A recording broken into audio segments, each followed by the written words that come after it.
šesti kola rukometne utakmice Super B Lige Sjever Centar između domaćeg Spartaka i Subotice i gostujuće Crvenke Rafa iz Crvenke.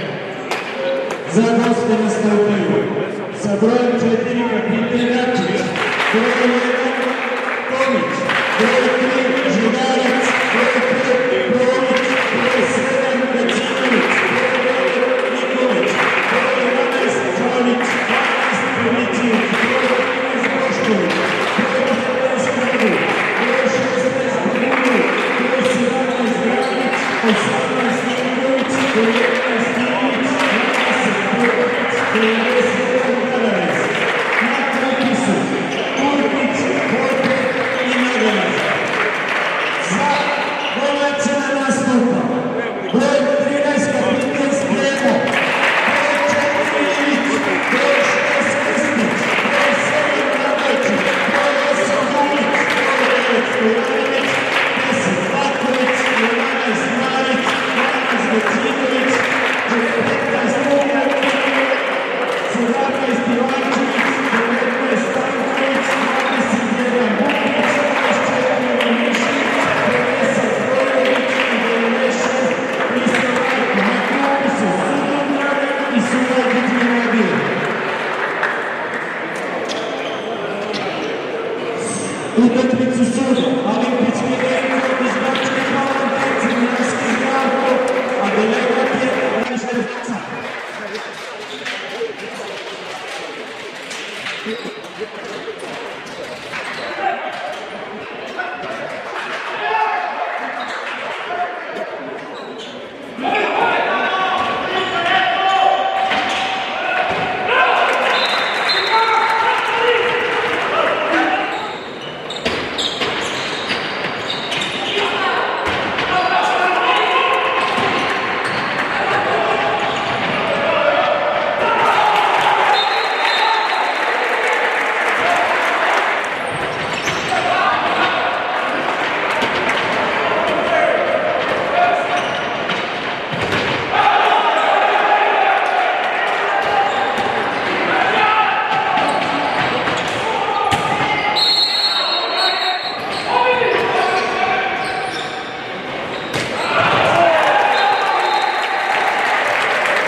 time